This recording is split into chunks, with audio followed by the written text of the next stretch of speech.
Assalamualaikum warahmatullahi wabarakatuh dan salam sejahtera. Saya Cikgu Azrina binti Adnan, penyaja tingkatan 4 Sekolah Menengah Kebangsaan Lunas.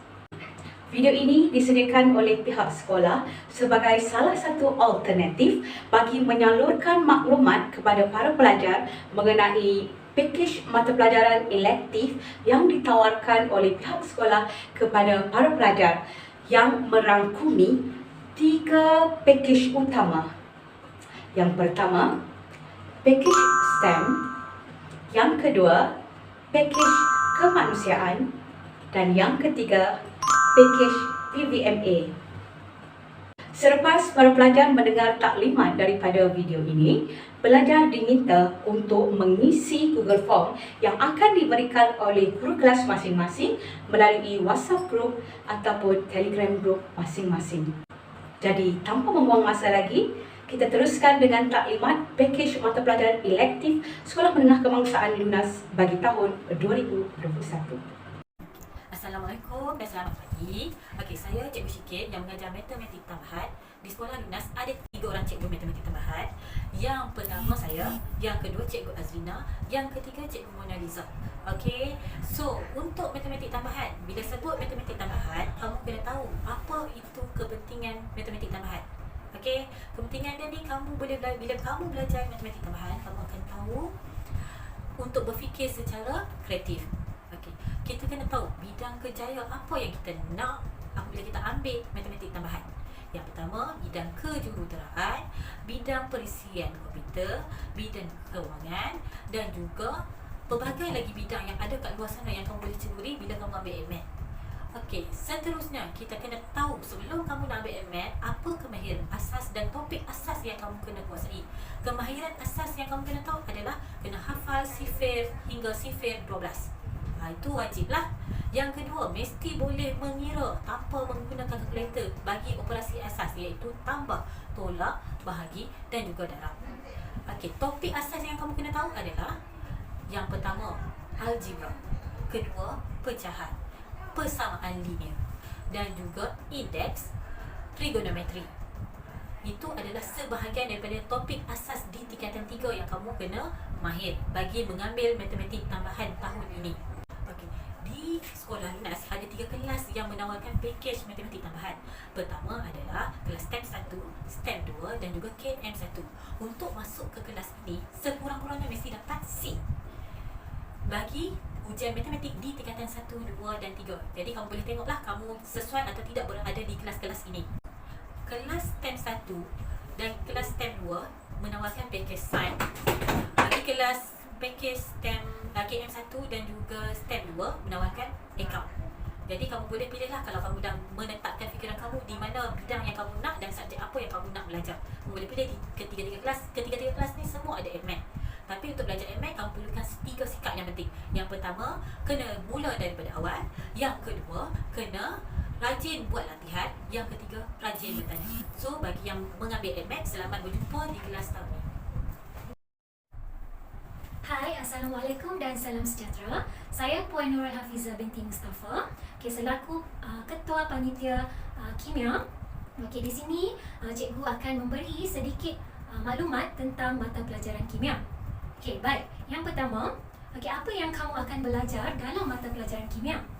Okey, kimia ini merupakan satu cabang sains yang mana akan belajar tentang bagaimana kita nak mengkaji struktur, komposisi, sifat bagi suatu jirim serta interaksi antara jirim tersebut. Okey, baik. Kelas yang terlibat bagi mata pelajaran kimia adalah kelas sains STEM 1 dan STEM 2. Okey, baik. Seterusnya, syarat untuk kemasukan ke aliran sains untuk mengambil mata pelajaran kimia. Kalau boleh, cikgu nak pelajar yang cemerlang dalam mata pelajaran sains dan matematik. Itu sekurang-kurangnya kamu mendapat C bagi kedua-dua subjek tersebut. Satu lagi yang penting adalah minat. Sekiranya kamu berminat, bolehlah kamu mohon untuk ke aliran sains ini. Okey, seterusnya, mengenai format kertas soalan peperiksaan. Okey, untuk mata pelajaran kimia, kita ada 3 kertas. Kertas yang pertama adalah soalan objektif. Kita ada 40 soalan objektif. Okey, kertas yang kedua, kita ada soalan struktur dan soalan esei. Kita ada 8 soalan struktur dan 3 soalan esei, tetapi pelajar hanya perlu menjawab 2 soalan esei sahaja. Dan kertas ketiga adalah tugasan amali, yang mana pelajar perlu menjalankan hands-on amali dan menjawab soalan amali tersebut. Okey, baik. Seterusnya, apa yang menarik bila kamu mengikuti kelas atau mata pelajaran kimia ini? Okey, dalam kelas ini, kamu akan terdedah dengan pelbagai eksperimen yang menarik, yang mana kamu perlu menjalankan eksperimen mungkin secara berkumpulan ataupun mungkin secara individu. Okey, selain daripada itu, kamu juga akan terlibat dengan PBL, iaitu Project Based Learning, dan juga PBD, Pentaksiran Bilik Darjah. Okey, baik. Cikgu teruskan dengan bidang kerjaya yang memerlukan mata pelajaran kimia. Okey, yang pertama, doktor. Yang kedua, jurutera kimia. Yang ketiga, ahli sains. Yang keempat, ahli farmasi. Yang kelima, ahli botani. Yang seterusnya, ahli nutrisi dan ahli teknologi makanan. Okey, banyak lagi sebenarnya kalau cikgu nak sebutkan di sini.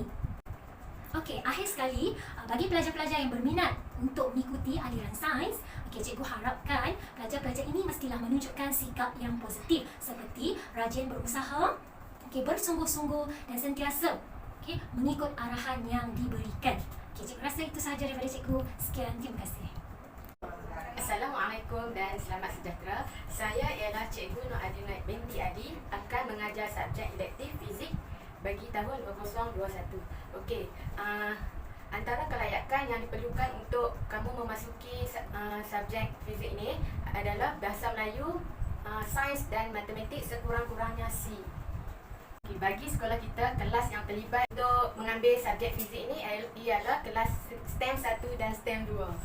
Antara bidang kerjaya yang boleh kamu ceburi dalam subjek fizik ini ialah dalam bidang teknologi, pendidikan, kejuruteraan seni bina dan komputer ataupun ICT. Mungkin kamu tertanya-tanya, apabila kamu ambil subjek fizik ni, kamu boleh kerja apa? Kamu boleh kerja cikgu, jurutera bangunan, jurutera binaan, contohnya, dan ahli fizik ataupun banyak lagi. Kalau kamu berminat untuk ambil subjek fizik ni, subjek fizik ni ada 3 kertas. Kertas 1, kertas 2 dan kertas 3. Kertas 1 dan kertas 2 akan diambil waktu peperiksaan nanti. Kertas 3 iaitu 2 tugasan amali yang dilakukan di dalam makmal. Akhir sekali, cikgu harap pelajar-pelajar yang ambil subjek ini akan bekerja keras untuk mencapai cita-cita kamu. Sekian, terima kasih. Assalamualaikum dan selamat sejahtera. Nama cikgu ialah Cikgu Siti Salmah binti Samsudin. Okey, mewakili Ketua Panitia Biologi. Kelas yang terlibat untuk biologi adalah kelas 4 STEM 1 lah. Okey. Kelayakan untuk kamu masuk ke kelas 4 STEM 1 ialah semasa di tingkatan 3, kamu mestilah cemerlang dalam 2 subjek yang utama, iaitu subjek sains dan matematik. Iaitu kamu mestilah mendapat sekurang-kurangnya C dalam 2 subjek tersebut. Okey, untuk pembahagian kertas pula, ada 3 kertas untuk subjek ini, iaitu kertas 1, kertas 2 dan juga kertas 3. Okey, untuk kertas 1 ada 40 soalan objektif, memberi markah 40 lah. Kertas 2 soalan struktur.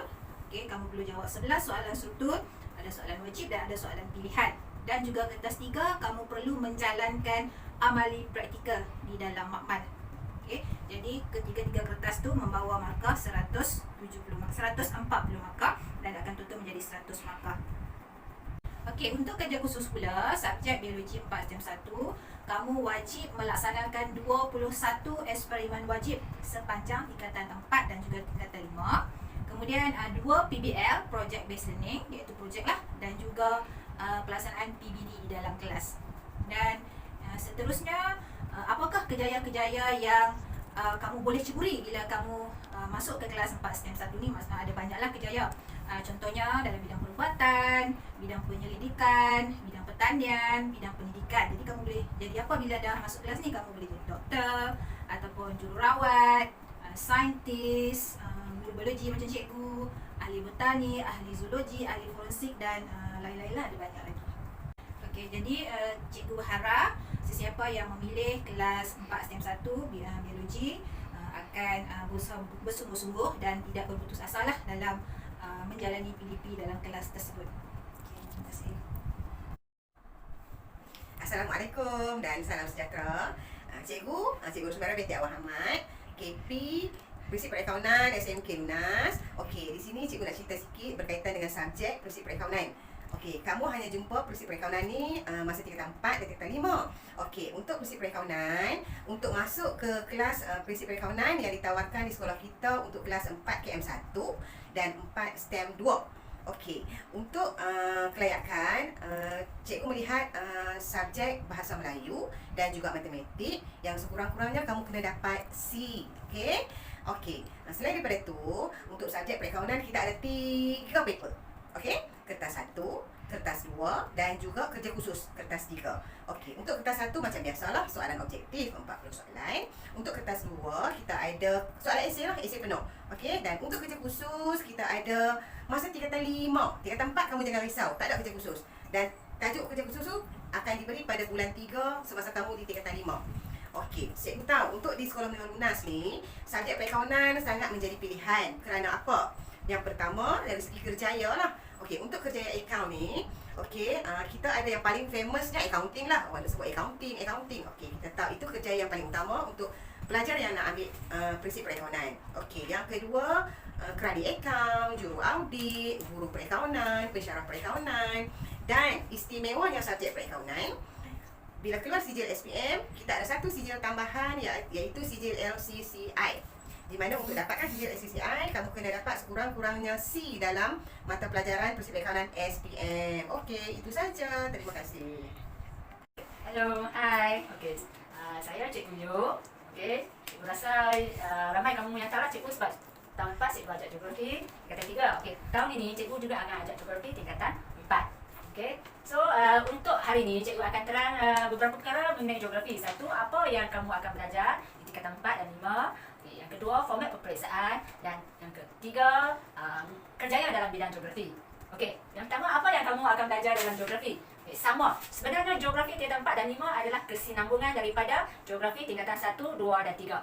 Apa yang kamu belajar sama, tetapi lebih mendalam. Okey, iaitu geografi ni kita dapat bahagi pada 3 bahagian. 1, kemahiran geografi. 2, geografi manusia. 3, geografi fizikal. Okey, dan semua ini akan digabung-jadikan dan akan dikaitkan dengan isu alam sekitar. Okey, sebenarnya geografi ni adalah satu subjek yang paling mudah lah di tingkatan 4 dan 5 sebab kamu dah belajar di tingkatan 1 dan 2 dan 3. Okey, cikgu sentiasa ulang macam ni. Okey, dan yang beza sikitnya adalah dari segi format peperiksaan. So, kita ada 2 kertas. Okey, kertas 1, objektif 40 soalan. Masa 1 jam 15 minit jawab semua soalan. Okay, kertas 2, soalannya berbentuk struktur dan esei. Kamu pun pernah buat dah soalan struktur dan esei di tingkatan 3. Okey, so masa 2 jam 30 minit. Apa yang diuji ialah apa yang kamu belajar di tingkatan 4 dan 5. Okey, dan jika kamu ada pengetahuan tentang apa yang kamu pelajari di tingkatan 1, 2 dan 3, ini adalah amat berguna. Sebenarnya geografi ini tak payah baca buku.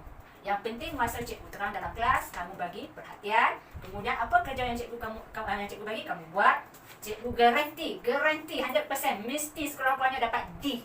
Kalau kamu rajin sikit, kamu boleh dapat C dan B. Kalau kamu bagi usaha yang lebih baik, boleh dapat A.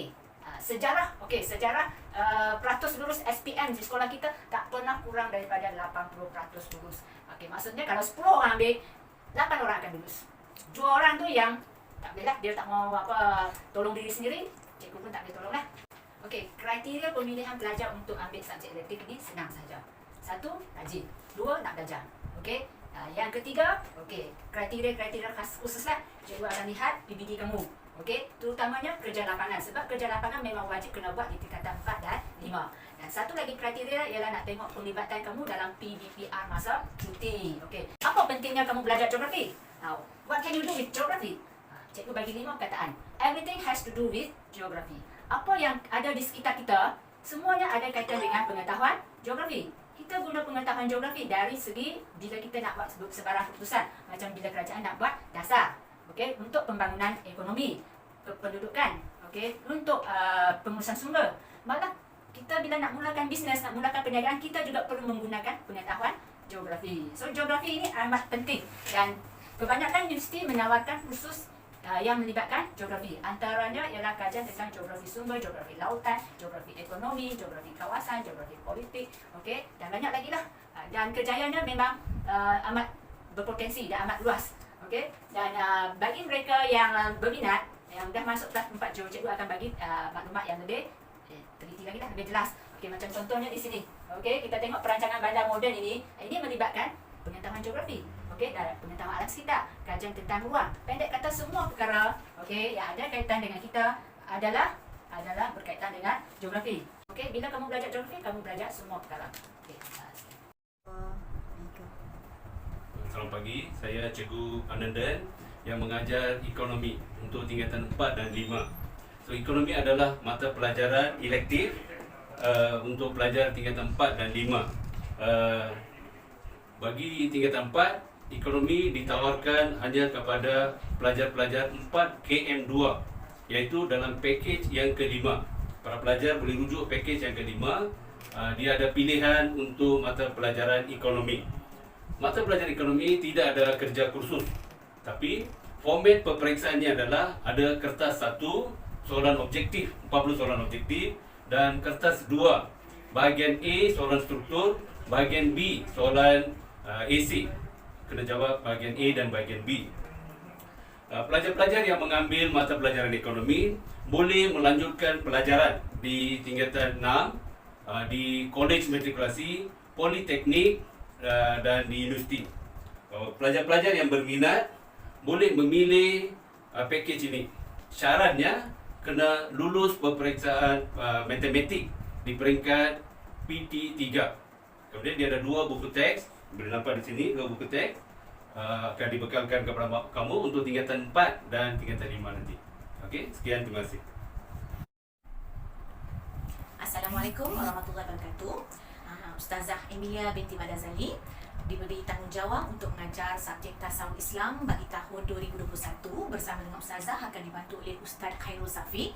Jadi pelajar, sedikit pendedahan untuk pelajar-pelajar yang berminat untuk mengambil subjek elektif tasawuf Islam tingkatan 4 bagi tahun 2021. Apa yang perlu anda ambil tahu, ya, pastikan anda antara pelajar yang layak untuk mengambil subjek elektif ini.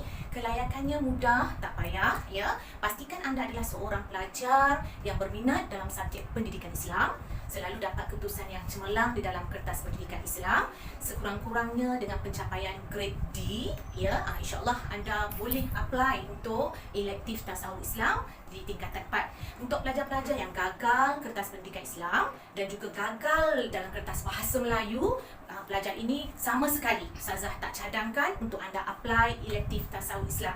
Okey, apa dia tasawuf Islam? Tasawuf Islam ini adalah satu mata pelajaran yang akan memberi nilai tambah untuk kamu dapat kredit bagi kamu menyambung pelajaran di IPT nanti, ya. Kertasnya adalah kertas 5226/1, ya. Kalau tahun-tahun sebelum ini kertas tasawuf Islam ada 2 kertas.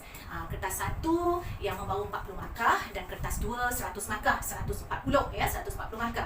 Tapi untuk silibus baru KSSM, anda adalah antara pelajar yang istimewa yang mana agihan untuk kertas cuma 1 saja. Kertas 1 tasawur dengan masa 2 jam setengah.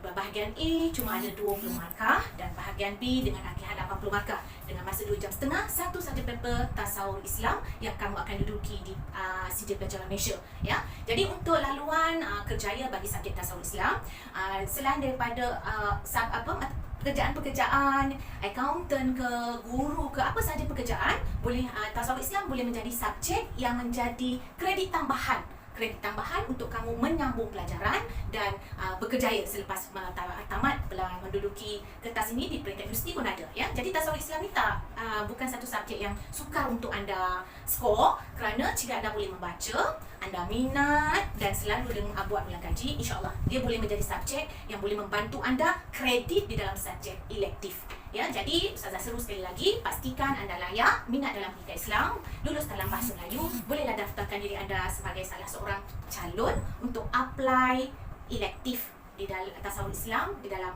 SPM.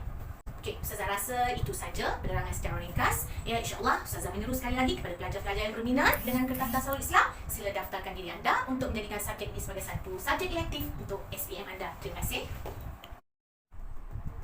selamat sejahtera. Saya Puan Dewani, Ketua Panitia Perniagaan, akan memberi taklimat berkaitan dengan perniagaan salah satu subjek elektif tingkatan 4 dan 5. Okey, mula-mula kita nak lihat apakah objektif mata pelajaran perniagaan ini. Okey, objektif perniagaan ialah membina pengetahuan dan kemahiran murid untuk menimbulkan minat ke arah perniagaan. Kemudian membangun idea dan membina kesediaan murid sebagai kesediaan untuk memulakan perniagaan. Ini semua berkaitan dengan perniagaan. Bila you ambil perniagaan, objektif dia ialah kamu akan buat perniagaan. Standard kandungan tingkatan 4 mata pelajaran perniagaan ialah ada 2 tajuk besar, iaitu tujuan perniagaan dan organisasi perniagaan. Okey, dalam tajuk pertama ada 2 bab, tujuan perniagaan dan pemilikan perniagaan, dan bab 2 trend semasa dalam perniagaan. Okey, tajuk kedua pula ada 2 bab juga, penetapan visi misi objektif perniagaan, dan bab 4 bahagian-bahagian fungsian utama dalam perniagaan, organisasi perniagaan. Manakala standard kandungan tingkatan 5 ada 2 tajuk yang besar, iaitu sumber perniagaan dan usaha niaga. Seterusnya, format peperiksaan bagi mata pelajaran perniagaan adalah ada 3 paper. Okey, kertas pertama kertas objektif aneka pilihan, dan kertas 2 ujian objektif, dan kertas 3 ialah kertas projek, di mana ajaran untuk kertas objektif 40 markah. Kemudian kertas 2 ialah 100 markah dan kertas projek 80 markah. Okey, mengapa pelajar perlu mengambil mata pelajaran perniagaan? Okey, mereka akan membangunkan diri, keluarga, masyarakat, negara dan agama. Yang pertama, yang penting sekali lah meningkatkan pendapatan diri dan keluarga. Okey. Kemudian meningkatkan pendapatan negara. Kemudian membangunkan agama dan sebagainya. Okey, kelayakan pelajar yang hendak ambil mata pelajaran perniagaan ialah mereka ada minat dalam perniagaan. Nanti akan menjadi seorang peniaga yang berjaya. Okey, sekian. Terima kasih. Assalamualaikum dan selamat sejahtera. Cikgu Rashikin binti Ismail selaku guru mata pelajaran pendidikan seni visual dan merupakan salah satu mata pelajaran elektif di Sekolah Menengah Kebangsaan LUNAS. Cikgu akan terangkan secara umum tentang mata pelajaran pendidikan seni visual. Baik, mata pelajaran ini mempunyai 3 kertas, iaitu kertas 1, kertas 2 dan kertas 3. Baik, kertas 1 dan kertas 2, kita ataupun kamu akan duduki peperiksaan semasa peperiksaan SPM yang sebenar. Baik, kertas 3, kamu akan menghasilkan folio, iaitu bermula pada bulan Februari sehingga Julai. Baik, kerja khusus ini merupakan kerja khusus yang wajib kamu perlu siapkan. Sekiranya kamu tidak menyiapkan, kamu dikira tidak hadir walaupun kamu telah menduduki peperiksaan yang sebenar untuk kertas 1 dan kertas 2. Baik, ini salah satu contoh kerja khusus yang kamu akan buat, di mana kamu perlu menyiapkan 1 portfolio, kemudian 1 produk. Baik, produk ini bergantung kepada soalan yang kamu pilih, sama ada seni halus, komunikasi visual ataupun kraft tangan. Harapan cikgu bagi pelajar yang mengambil mata pelajaran pendidikan seni dapat memberi komitmen yang tinggi untuk menyiapkan kerja khusus. Sekian, terima kasih. Assalamualaikum dan salam sejahtera. Saya Nur Hamizah binti Hamidun, guru PBMA SMK LUNAS. Okey, seperti yang semua maklum, sekolah kita ada menawarkan program PBMA, iaitu program vocational menengah atas, kursus pembuatan dan penyediaan makanan. Okey, tak semua sekolah ada program ni, tapi sekolah kita ada. Okey, program PBMA pembuatan dan penyediaan makanan ni berbeza dengan subjek elektif yang lainnya. Okey, untuk program PBMA pembuatan dan penyediaan makanan ni, kita ada menawarkan 3 subjek SPM, iaitu BM Bahasa Melayu, BI Bahasa Inggeris dan juga sejarah. 3 subjek SPM. Kemudian kita ada 2 subjek mata pelajaran MPAK, iaitu mata pelajaran aliran kemahiran, pendidikan Islam dan juga matematik. Okay, apa dia subjek aliran MPAK ni? Aliran MPAK ni maksudnya pelajar akan belajar subjek pendidikan Islam dan matematik basic sahaja. Standard tingkatan 3 sahaja. Jadi mudah berbanding matematik dan pendidikan Islam bagi tingkatan 4 dan 5 yang lain. Baik, yang paling penting kita ada modul kemahiran pembuatan dan penyediaan makanan untuk mendapatkan sijil kemahiran tahap 2 apabila habis tingkatan 5 nanti. Sijil SKM 2 ni adalah sijil yang diiktiraf oleh Badan Pentauliahan yang diiktiraf di peringkat tempatan dan antarabangsa. Baik, laluan bagi pelajar-pelajar PBMA ini dengan berbekalkan sijil SPM, BM, BI sejarah dan juga sijil SKM 2 dan penyata slip MPAK, pelajar-pelajar boleh menyambung pelajaran ke kolej komuniti, politeknik, ILKA iaitu Institut Latihan Kemahiran Awam atau ILKS Institut Latihan Kemahiran Swasta, ataupun pelajar-pelajar boleh bekerja ataupun menjadi usahawan. Baik, nampak mudah kan? Tapi untuk pemilihan pelajar PVMA, cikgu sangat menitik beratkan tentang calon mestilah sihat tubuh badan dan tiada sebarang kecederaan atau sejarah penyakit lampau yang menghadkan pergerakan untuk kerja-kerja amali dan kerja-kerja praktikal. Kerana PVMA, pembuatan dan penyediaan makanan, memerlukan pelajar untuk berdiri melakukan aktiviti amali selama sekurang-kurangnya 3 jam. Itu sahaja daripada saya. Terima kasih. Okay, Assalamualaikum warahmatullahi wabarakatuh dan selamat sejahtera. Saya Cikgu Nur Zulaikha Atika binti Muhammad Zamani. Saya akan mengajar subjek Landscape dan Nursery. Untuk subjek Landscape dan Nursery, kita ada 2 orang tenaga pengajar. Yang pertama saya akan mengajar subjek ini di tingkatan 4, dan yang kedua adalah Cikgu Zainaria. Cikgu Zainaria akan mengajar subjek ini di tingkatan 5. Untuk bagi pelajar yang berminat untuk memilih subjek Landscape dan Nursery sebagai elektif kamu, antara syarat-syarat kelayakan adalah yang pertama, kamu sekurang-kurangnya mestilah lulus subjek PM, RBT dan juga matematik. Yang kedua, kamu tiada masalah kesihatan, contohnya asma yang kronik ataupun sakit jantung sebab subjek ini melibatkan amali. Yang ketiga, kamu tiada rekod disiplin. Dan yang keempat, yang paling penting, kamu tiada masalah konten tegak. Subjek ini melibatkan kerja khusus amali. Okay, di tingkatan 4 kita ada 5 kerja khusus amali yang kita panggil modul pentaksiran, dan di tingkatan 5 kita ada 5 modul pentaksiran juga, 5 kerja khusus amali. Makanya keseluruhan adalah 10 kerja khusus amali yang kamu wajib lakukan di peringkat sekolah. Bentuk soalan peperiksaan dalam SPM, kita ada kertas 1 dan kertas 2 bagi subjek Landscape dan Nursery. Kertas 1 kita ada bahagian A dan juga bahagian B. Bahagian A kita ada 15 soalan struktur dan bahagian B kita ada 4 soalan esei. Seterusnya kertas 2 kita laksanakan di peringkat sekolah. Kertas 1 ujian bertulis, kertas 2 kita laksanakan di peringkat sekolah. 10 modul pentaksiran ataupun 10 kerja amali yang kamu buat tadi di peringkat sekolah. Mungkin kamu tertanya-tanya antara skop pekerjaan dalam bidang yang berkaitan dengan landscape dan nursery. Okey, contohnya cikgu bagi contoh. Yang pertama, mereka bentuk landscape. Yang kedua, tenaga pengajar. Kamu boleh jadi tenaga pengajar bagi subjek landscape dan nursery. Yang ketiga, mereka bentuk landscape. Dan yang keempat, kemungkinan kamu boleh jadi token nursery. Siapa tahu? Bagi pelajar yang berminat, satu saja pesanan cikgu, jangan punting. Sebab subjek ni melibatkan kerja khusus. Jika kamu punting, akan ada masalah untuk kita berdua. Makanya itu saja. Sekian, terima kasih. வணக்கம் நண்பர்களே, எப்படி நலமா இருக்கீங்களா?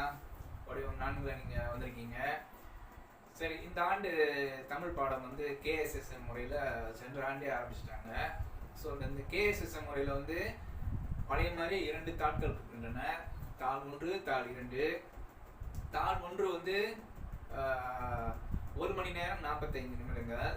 அதாவது வந்து 1.25 மணி நேரம், 1 மணி நேரம் 15 நிமிடம் வந்து கட்டுரை தலைப்பு கொடுப்பாங்க. சென்ற காலத்தில் வந்து 6 கட்டுரை தலைப்பு கொடுத்தாங்க. ஆனால் இனிமேல் உங்களுக்கு 6 கட்டுரை வராது, 3 கட்டுரை தான் கொடுப்பாங்க. முதலாவது கட்டுரை பொது கட்டுரை, அதாவது இப்போ நூல் நிலையம், தண்ணீர் அப்படின்னு ஏதாவது பொதுவாக கொடுப்பாங்க. இரண்டாவது கட்டுரை வந்து வாதித்தல் இதெல்லாம் அதில் போட்டுருவாங்க. மூன்றாவது வந்து சிறுகதை. ஓகே, சிறுகதை. இந்த இதில் பார்த்தீங்கன்னா அவங்க அறிக்கையெல்லாம் எடுத்துட்டாங்க. ஸோ அறிக்கையெல்லாம் எங்கே வரப்போகுதுனாக்கா முதலாவது பகுதியில். ஓகேங்களா? முதலாவது பகுதியில் 30 நிமிடத்துக்குள்ள உங்களுக்கு வந்து என்ன ஒரு பகுதி வரும்னாக்கா அறிக்கை, இதெல்லாம் வந்து அங்கே போட்டாங்க. உரையாடல், அறிக்கை, வர்ணனை இதெல்லாம் வந்து அங்கே போட்டாங்க. சரிங்களா? இது வந்து தாள் 1. தாள் 2ல் வந்து 4 பாகியம் இருக்கு, 4 பகுதிகள். ஓகே, முதலாவது பகுதிகள் வந்து படங்கள் அல்லது வந்து புள்ளி விவர பட்டியல் இதெல்லாம் கொடுத்து உங்களை வந்து முக்கியமான கருத்துக்கள், சிறப்புகள், சாதனைகள் இதெல்லாம் எழுத சொல்லுவாங்க. இரண்டாவது பாகியம் Bல வந்து ஒரு பொதுவான ஒரு தலைப்பு கொடுத்து, ஒரு கருத்துணர்வு பகுதி கொடுத்து உங்களை வந்து அதுக்கு ஒட்டிய ஒரு 5-6 கேள்விகள் கொடுப்பாங்க. அடுத்ததாக வந்து Cல வந்துட்டு ஒரு கவிதை, பிறகு வந்து ஒரு சிறுகதை கொடுப்பாங்க.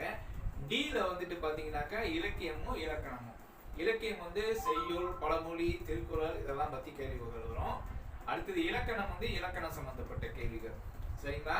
சரிங்க. பிறகு வந்து உங்களுக்கு வந்து நான் முழுமையான அந்த பவர் பாயிண்ட் வந்து உங்களுடைய தமிழ் குரூப் வந்து கிரியேட் பண்ணிட்ட பிறகு நான் அதில் போடுறேன். ஸோ நீங்கள் அதை தொடர்ந்து பார்த்துக்கலாம். ஓகேங்களா? இது தொடர்ந்து மேல் விவரம் உங்களுக்கு ஏதாவது தெரியும்னாக்கா அந்த குரூப்லேயே நீங்கள் கேட்டுக்கலாம். ஓகேங்களா? நன்றி, வணக்கம். 大家早上好。现在呢是轮到华文科。那么呢，我先跟中四的学生说，华文科呢每一班我们都会开办华文科，所以呢，中三的学生上来了中四之后，我们呢会继续呢修读华文科。那么呢，现在华文科呢来到了 SPM， 那么我们有新的格式，所以呢，我再重复一次，现在每一班我们都有开办华文科，所以呢，不管你读哪一班的话，都可以修读华文。好，现在我们看一下 SPM 的那个格式，先跟大家介绍一下。首先，我们有3章事件。那么呢，事件1呢，最主要呢就是作文和应用文。那么呢，有事件2，那么事件2呢，就是呢有概述、有现代文，还有古文。